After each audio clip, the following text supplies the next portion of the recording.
Alright guys, TacticalRab back again today. Hope you are all doing well and enjoying your day so far. In day 2 of the CDL home series opening weekend, the Atlanta home series, effectively the first meaningful matches of the 2021 season are over, and probably the quickest set of matches you are going to see. A lot of people predicted these were going to be some quick ones, but certainly there was a lot to discuss here. The fashion in which OpTic Chicago were able to dispatch the Paris Legion, and Atlanta FaZe doing a similar thing, slightly more laboured you could argue, up against the Los Angeles Guerrillas, especially given where we're ranking these teams on the power rankings list right now. Intrigued to hear your thoughts on this in the comment section below. Like if you guys enjoyed the video, subscribe if you are new. As always, I'd greatly appreciate it. It really helps out the channel. Thank you very much indeed for doing that. This is what Scump says then earlier in the day. Opening day for the boys. Let's get it, of course. OpTic Chicago, OpTic Gaming in general, very, very good tend to be at the start of titles. No things different this time around. We saw at that kickoff classic, a 3-0 victory, comfortable up against the Los Angeles Thieves. They look to continue a similar trend here against the Paris Legion. Didn't all go their way, but when it came down to crunch time, they were the ones that clutched up when it mattered, and well, what you would expect from the OpTic Gaming squad this time in the season. The real question is, of course, what will happen this coming weekend up against the Atlanta FaZe in that blockbuster matchup we are expecting it to be. As OpTic say, the process episode 2, this came out a couple of hours before the CDL went live. Thought this was really well produced once again. I think some people were maybe expecting a little bit more to Scump actually say he was going to retire or something like that, but it was just kind of a discussion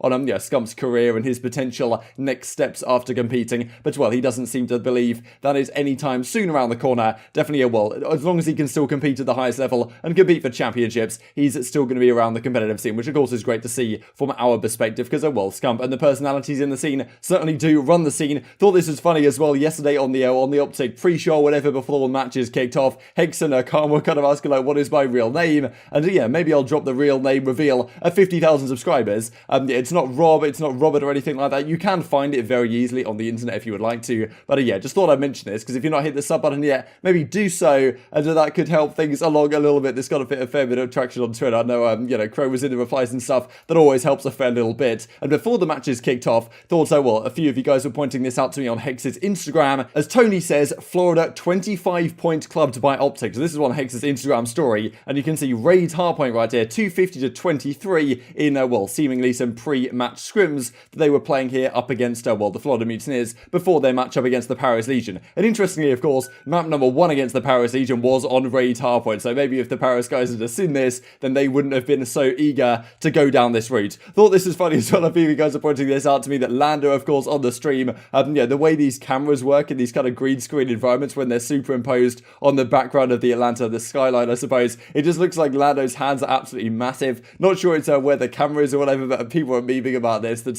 he could put a Thanos glove on him, the Infinity Gauntlet, or whatever it's called. But yeah, I thought this is pretty entertaining. Another funny things really about this whole green screen background thing they've got going on right now. But the match does kick off, as I say, Raid hardpoint, and a pretty similar start here, OpTic versus Paris, to what we saw in that match right there with the OpTic versus Florida Mutineers in that scrim. They go up 115 and counting to 17 right at the start, win a crucial rotation over towards that garage hardpoint. That's really the key rotation, right? Locking down kitchen is okay, but that rotation to garage, if you can win it, as they did, you're going to climb into a very difficult lead indeed to beat. An Envoy right here drops 7 kills in a row. He loves starting off games in very comfortable fashions right here. So yeah, 7 in a row for Envoy on the killing spree, and that gets pretty much the job done for their map number 1, 250 to, well, at the end I think it was 102, as we're going to look at right here in a second. The comms looking on point as well, go straight in for an Astro Gaming listening right at the start of this map. I wish that there was a better way maybe to organize this layout on screen. It looks like I'm watching the Black Ops 2 layout, if you guys remember that from way back in the day. Can't really see what's going on, especially if you're watching on a small device. But yeah, obviously they want to show the sponsors and stuff, but it'd be nice to actually still be able to see the full screen to some degree. But maybe, it's a bit of a nitpicky thing, but at the same time, most of the things about the broadcast so far have been very solid, especially in comparison to last season, so I'm sure there are still some upgrades that they could potentially do. But map number 1, 250, 102, never in doubt, to be honest. Paris never looked close to OpTic Chicago in this one. Comfortable 1-0 map. Then though, we go into the map 2, and in this, Paris Legion, well, they clutch up very heavily early on. They move up 3-0 in this one, and this was the map that Chicago played up against Los Angeles Thieves at that opening weekend. They won this one, I think it was 6-4 up against the Los Angeles Thieves at the time, but it was a very back and forth affair. Right here though, they have to bring back more of a hefty comeback. They go down 3-0, but they bring it back very impressively indeed, tie it up 4-4, and then they close it out in a 6-4 fashion once again, with Formal having a fantastic map 2 right here to get the job done when it matters. So some pretty entertaining search and destroy, all things considered, given there's no smokes, given there's no snipers. Checkmate isn't too bad to watch. It kind of makes sense what's going on the map, so I don't don't really mind it, all things considered. And as you can see right here, Formal putting up digits to get the job done against Paris Legion. So a big map for OpTic to win. If they're winning their Search and Destroys, this is certainly a topic we're probably going to touch on in the coming days as well. And OpTic Gaming winning Search and Destroys is a scary prospect indeed, given the slaying power that this lineup does have. Then of course we go on to the control. As you can see right here, they bring a pretty heavy comeback, winning this one in a 6-4 fashion. Then we go into the control, and well, Envoy had such a fantastic round right here. As you can see, the down 1-0, they need someone to clutch up. It looks like Paris are actually going to come back in this map. But all things considered, Paris played pretty solid. The slaying was certainly there from these guys. Fire, that kind of a new up-and-coming young talent who we were expecting to put up some digits, didn't have the greatest series here, which probably spells good things for Paris, right? Because we were expecting at some point Fire to have some decent series and to show what he is capable of. But right here, Envoy completely finessing Classic in the hill, and Fire gets cut down as well. And he did not have the greatest series as we're going to look at, but still Paris weren't actually too bad at the end of the day. So maybe that does spell some positive things for this team at the very least. But OpTic do end up closing it out. They win this series 3-0. I was expecting a 3-1, a 3-0, something in that ballpark. It went pretty much as expected, and once again, OpTic Chicago looking very good indeed. They won their match at Los Angeles Thieves up against the Los Angeles Thieves at the Kickoff Classic 3-0. They continued that train right here as the Dallas Empire did yesterday. So it looks very good for them. As you can see, this very final map, or very final rounds of the map right here, where they capture that B point, they head all the way over to A, they stack it heavily, and there's nothing that the Paris guys can do. Once you get that B point,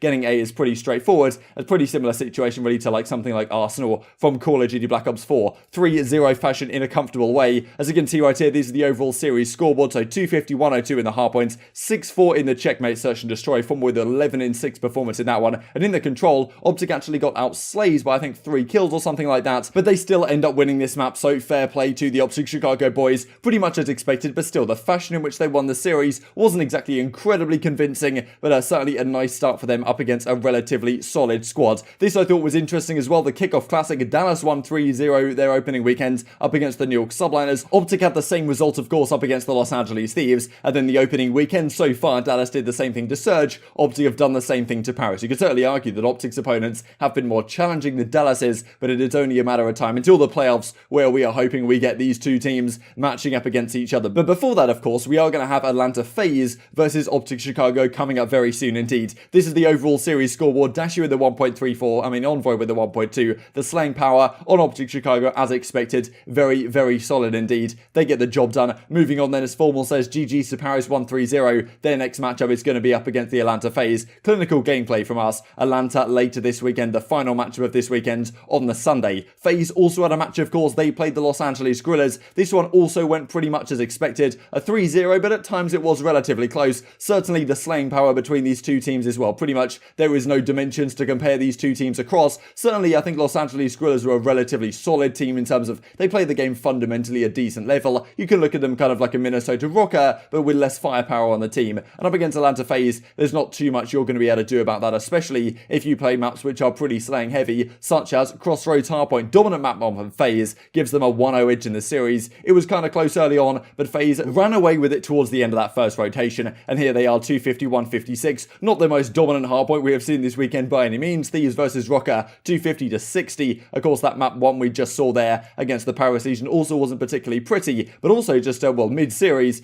Breaking Point tweeted this out. Silly, Arcitys, Gunless, Prestinni, of course, Arcitys and Silly playing both in this series. Won CDL Atlanta 2017 over OpTic Gaming way back in the day. This is certainly a throwback for those of you who may remember it. But again, moving on to map 2 then, Atlanta FaZe move up 2-0. This was a pretty interesting map, to be honest, here on Garrison, because typically we've seen defenses just dominate this map every single time it has been played. But this game, actually, we were seeing some new things out of the offense. It seemed possible to win offenses. The defenses were playing pretty heavily over towards A and trying to stop a B plant, and if they didn't manage, okay, we'll just retake. But honestly, that worked out pretty well for the offense. So all things considered, Garrison looked somewhat better to play here than it did, it did at the Kickoff Classic, for example. But still, it's not the best map in my opinion. I would prefer to see Express come into the map set for Garrison. It's very rare you ever see anyone go over towards that A site anyway. But FaZe clutch up 4 rounds in a row to win this one in a 6-4 fashion. Then they go to control. Arcitys goes 13-6 with 2,600 damage. Not sure if that's a damage record in Search and Destroy so far this season, but it's probably pretty close, because that is pretty impressive for a single Search and Destroy map. Then actually in the control it was very interesting. Go back to Garrison once again. Looks like FaZe are going to close it out in a 3-1. Looks like they're going to win their offense, but for some reason, as Jacob says, gameplay slows down so much in matches. What even happened in that round? They didn't seem to go to the hill for some reason. They kind of threw the round away, but on their defense, they do close out in a very comfortable fashion. win, winning it 3-1, and as COD League say, easy AF for Atlanta FaZe, the opening weekend hosts, with a dominant 3-0 win up against the Los Angeles Guerrillas. So probably the quickest set of matches you are ever going to see. 3-0 in the OpTic one, 3-0 in the Atlanta FaZe one, and that is it for the night. Which 3-0 do you think was more impressive? Los Angeles Guerrillas, in most people's estimations, are not as strong of a team as the Paris Legion are right now, so probably the OpTic one was more convincing, all things considered, but it is only a matter of time until we see these two teams face off against each other. These, of course, are the final series standings over at breakingpoint.gg, the hardpoint scoreline, the search and destroy scoreline, and the control scoreline, if you guys would like to check it out now or in your own time. So that finished off the matches for the day. As Silly says, GG's to FaZe. They are looking good. Back to the lab for our match against Paris tomorrow. So they play once again tomorrow. FaZe play it later in the weekend once again. And just before we finish off the video, I thought I would mention this. These are FaZe's matches for the rest of the weekend. In a couple of days' time, we've got the Chicago OpTic match, which is going to be a blockbuster, I am sure. Still slightly favouring OpTic Chicago on these performances so far, but I think it could well have a Game 5 written all over that one. Then they play the Ultra on the 20th, the Mutineers on the 25th, and then the Paris Legion on the 27th. That Mutineers matchup is going to be very interesting, given they lost to them, of course, at the Kickoff Classic, but supposedly FaZe are much improved since then. Last thing to mention as well, this I thought was some positive news from Clint Maven Evans, of course not casting so far this weekend. I imagine he'll be doing so maybe tomorrow or the next day, of course, on the Sunday. I imagine that's well, the big marquee matchup. That's where Maven and Merc may come into play. But as he says, I can't stress enough how happy I am with the start of the league. Day one last year, I remember this pretty clearly, all the broadcast issues, the third person stuff, all the sky cameras they were deciding to do. I haven't received anything this time but positive feedback, a lot of new equipment and significant changes to the production flow. Proud of the team, and I certainly think that even though there are some tweaks and still some things that need to be improved, on the whole it's a much greater viewing experience, especially also with 4v4 from day one for potentially a new fan than what we had last year. Intrigued to hear your thoughts on this in the comment section, but I hope you guys enjoyed the video. If you did enjoy it, I'd greatly appreciate a like on the video. It really helps out the YouTube algorithm to know you enjoy this content. Other people like you may enjoy this content as well, and I've grown the competitive Call of Duty community. Thank you very much as always, take care, and I will see you next time.